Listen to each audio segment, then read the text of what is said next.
Masalah menggambar makhluk hidup atau melukisnya, baik itu di pakaian, gambar orang, gambar binatang, atau di dinding rumah, atau semacamnya mungkin di gelas, di piring, ya, di apalah ya, mungkin stiker-stiker yang ditempel di kendaraan juga, ya, sama semuanya masuk. Beranjak daripada hadis Nabi SAW yang berhubungan dengan masalah larangan untuk itu, adalah hadis yang diriwayatkan oleh Bukhari dalam Kitabul Buyu' dan juga dalam Kitabul Libas.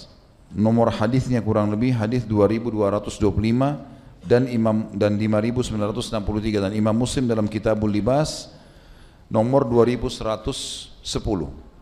Kata Nabi SAW, man sawwara suratan kullifa an yanfakha fiha ruh yaumal qiyamah wa laysa binafikh.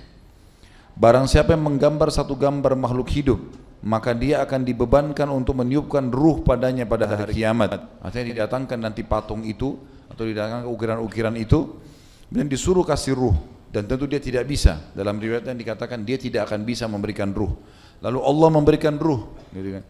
Kemudian disuruh menyiksanya di neraka. Kalau riwayat Bukhari dikatakan padahal dia tidak akan pernah mampu meniupkannya. Riwayat yang lain, riwayat Tirmidzi, ditambahkan dia tidak mampu meniupkan ruh padanya, maka Allah pun meniupkan ruh lalu digunakan untuk menyiksanya di api neraka. Ulama hadis menanggapi mengatakan man sawwara surah, makna daripada surah adalah mencontohi sesuatu yang ada di depannya, asal katanya. Tapi yang maksud dalam hadis adalah yang bernyawa. Karena di sini ada hadis yang mengatakan, ada potongannya, diperintahkan dia untuk memberikan ruh. Berarti manusia sama hewan. Kalau tumbuh-tumbuhan, kalau batu, ya, pemandangan langit dan seterusnya, ini tidak masuk di dalam larangan ini. Juga Nabi SAW mengatakan dalam hadis yang lain riwayat Bukhari Muslim, dan itu bisa dilihat di footnote Bukhari dalam Kitabul Libas nomor 5950, dan juga Imam Muslim menyebutkan dalam Kitabul Libas nomor 2109. Kata baginda Nabi SAW, asyaddun nasi azaban yaumal qiyamatil musawwirun yuqalu lahum ahyu ma khalaqtum. Orang yang paling dahsyat azabnya pada hari kiamat adalah orang-orang yang menggambar makhluk hidup. Akan dikatakan kepada mereka kelak, hidupkanlah sesuatu yang kalian ciptakan itu. Di dalam hadis yang lain juga Aisyah berkata radhiyallahu anha, dan hadis ini juga riwayat Bukhari Muslim. Imam Bukhari sebutkan dalam Kitabul Libas nomor 5954, Imam Muslim dalam Kitabul Libas nomor 2107. Qadima Rasulullah sallallahu alaihi wasallam min safarin wa qad satartu sahwatan li bi kiramin fihi tamathil fahatakahu wa talawwana wajhu wa qala ashaddun nasi adzaban 'inda Allahi alladhina yudahuna khalqallah. Rasulullah SAW pernah datang, tiba dari salah satu perjalanan safar, kemudian masuk rumahku dan aku sedang menutupi bilikku atau bilik milikku dengan sebuah tirai yang terdapat gambar padanya.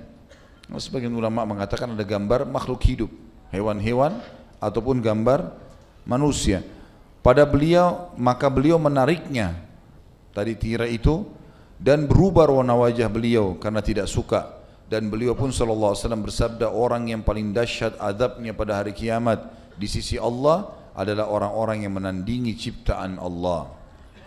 Di sini kita lihat dari 3 buah hadis yang sudah kita baca teman-teman sekalian. Yang pertama, hadis tadi Bukhari, Muslim menjelaskan tentang yang dilarang yang beruh, karena ada potongan hadis mengatakan dia akan disuruh memberikan ruh. Berarti fokus kepada manusia sama hewan. Hadis yang kedua menjelaskan kepada kita, menguatkan hadis pertama, disuruh hidupkan apa yang sedang mereka atau apa yang sudah mereka buat itu, yang berarti maknanya hari kiamat didatangkan semua yang dia buat. Seperti orang-orang yang saya bilang pernah berikan gambaran di pinggir jalan, patung dinosaurus lah, patung harimau lah, patung hewan-hewan lah. Padahal sebenarnya ada, lebih baik dia melihat hewan yang asli gitu, daripada dia melihat patung-patung tersebut, apalagi tidak bergerak, ya. Dan ini akan diberikan, disuruh berikan ruh. Dan riwayat Tirmidzi tadi saya bilang, dan dia tidak bisa memberikan ruh, lalu Allah memberikan ruh dan disuruh menyiksanya di dalam neraka. Hadis yang ketiga menjelaskan kepada kita kenapa larangan. Kenapa dilarang menggambar atau membentuk, membuat patung atau melukis makhluk yang bernyawa, manusia sama jin? Potongan hadis yang terakhir dikatakan karena menandingi, berusaha menandingi ciptaan Allah. Mungkin ada orang bilang saya tidak niat menandingi, tapi sebenarnya dia berusaha untuk menyerupai apa yang sedang Allah ciptakan. Dan Allah hanya melarang kita di dua jenis makhluk ini, manusia dan jin. Manusia sama hewan. Sebagian ulama mengatakan juga kalau ada orang berusaha menggambar jin, syaitan, atau menggambar malaikat dengan gambar misalnya laki-laki bersayap, ini juga masuk dalam larangan, tapi jarang. Umumnya orang menggambar manusia atau hewan.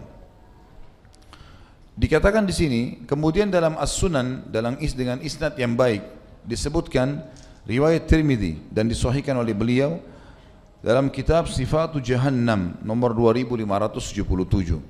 Yakhruju unukum minan nari fayaqul inni wukiltu bikulli man da'a ma'allahi ilahan akhar wa bikulli jabbarin anid wa bil musawwirin. Sesungguhnya leher akan muncul dari neraka. Nah, ini kalau teman-teman ikuti di YouTube ada ceramah saya tentang surga dan neraka. Tentu dalam bahasan hadis ini cukup panjang. Di antaranya akan keluar nanti leher di api neraka, dan ini dimaksud adalah leher neraka. Jadi ulama mengatakan neraka itu memiliki kepala, karena hadis ini menjelaskan akan keluar leher yang memiliki kepala, memiliki dua mata, memiliki lisan yang bisa berbicara. Lalu dia berkata, leher itu berkata, sosok leher itu berkata dari neraka tadi, aku ditugaskan kepada setiap orang yang beribadah kepada Tuhan selain Allah, menyembah-nyembah patung, berhala dan seterusnya. Kemudian setiap orang yang angkuh lagi keras kepala, angkuh berarti di atasnya sombong ya. Angkuh itu bisa perkataan, perbuatan semuanya berlaku padanya, seperti tata cara jalan, tata cara melirik, tata cara menggunakan pakaian, tata cara berbicara, semuanya ini kalau sudah bersatu semuanya namanya angkuh. Kalau salah satu substansinya dikatakan sombong.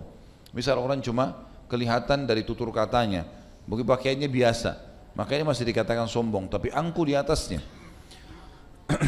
Kemudian kepada orang yang menggambar makhluk hidup, ini maksudnya menggambar tadi melukisnya, melukis.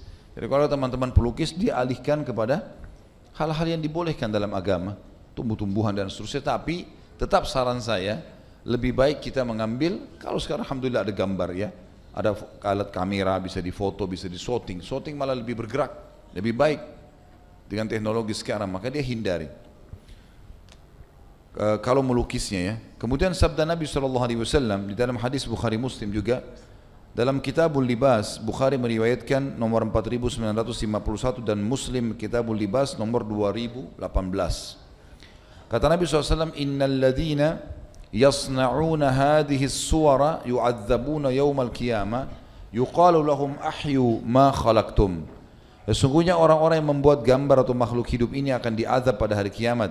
Dikatakan pada mereka, hidupkanlah sesuatu yang telah kalian ciptakan ini. Ibnu Abbas juga meriwayatkan radhiyallahu anhuma, aku telah mendengar Rasulullah SAW bersabda, kullu musawwirin finnar yaj'alu lahu bi kulli suratin sawwaraha nafsan fayu'adzibuhu fi jahannam. Setiap orang yang menggambar makhluk hidup atau melukisnya atau mengukirnya adalah pasti masuk neraka dengan perbuatannya itu. Allah menjadikan nyawa untuk setiap gambar atau buah gambar, lukisan, patung yang telah dibuatnya itu, dan dia Allah mengazab orang itu dalam neraka Jahannam dengan apa yang telah dia buat.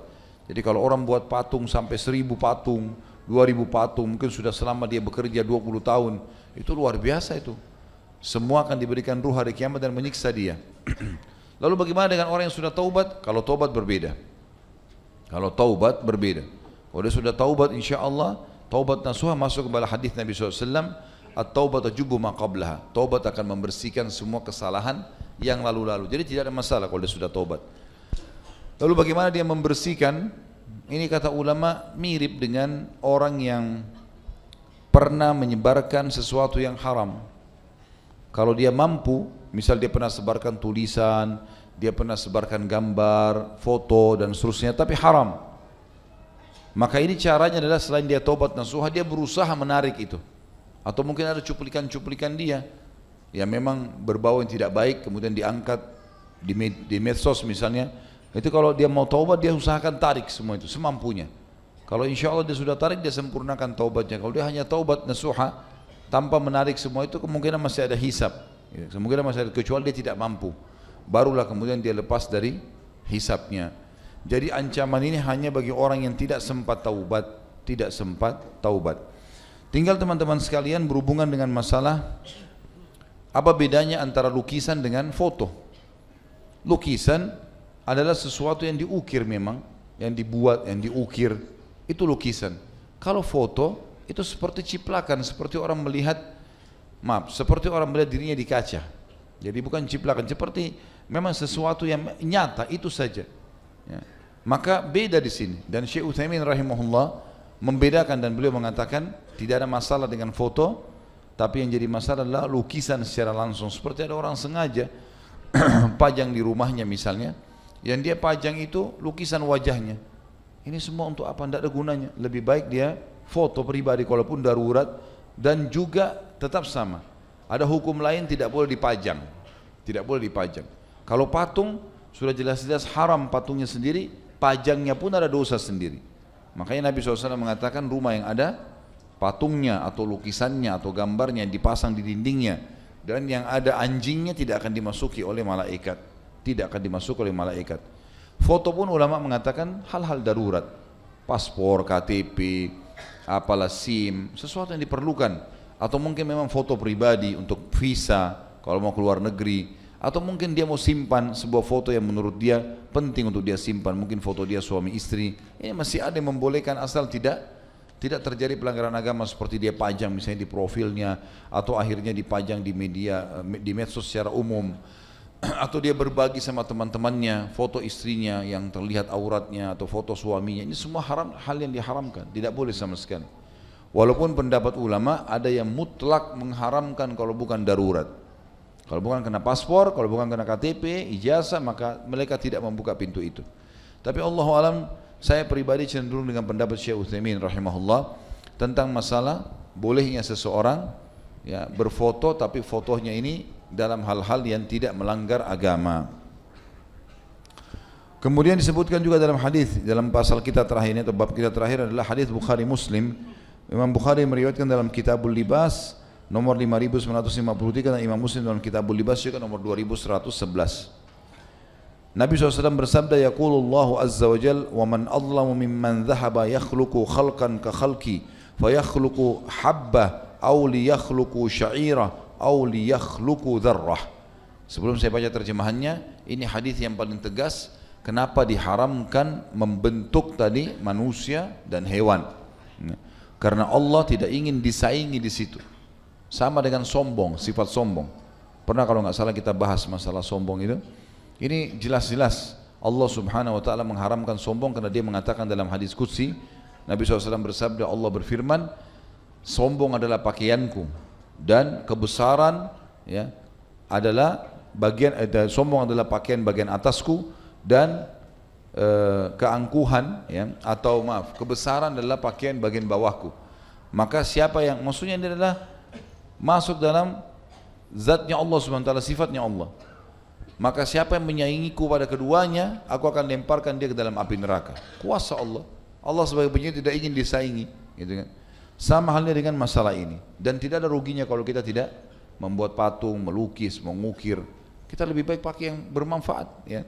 Hal-hal yang dibolehkan. Apalagi saya bilang tadi sekarang dengan teknologi canggih sudah ada banyak sekali gambar-gambar yang bergerak yang bisa lebih bermanfaat. Kita memperlihatkan orang foto dengan memperlihatkan video, jauh lebih berpengaruh videonya.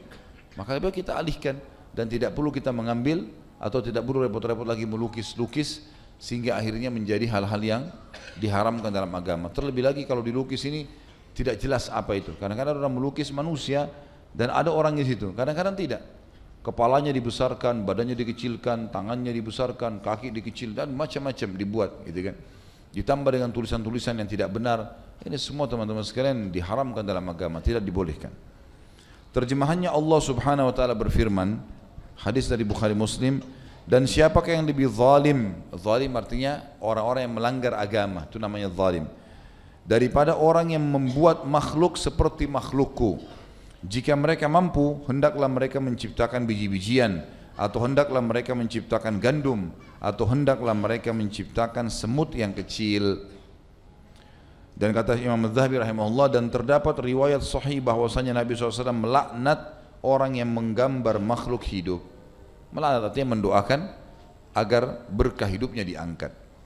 Kesimpulan apa yang kita sampaikan teman-teman sekalian, diharamkan untuk mengambil, melukis, membuat patung, ya.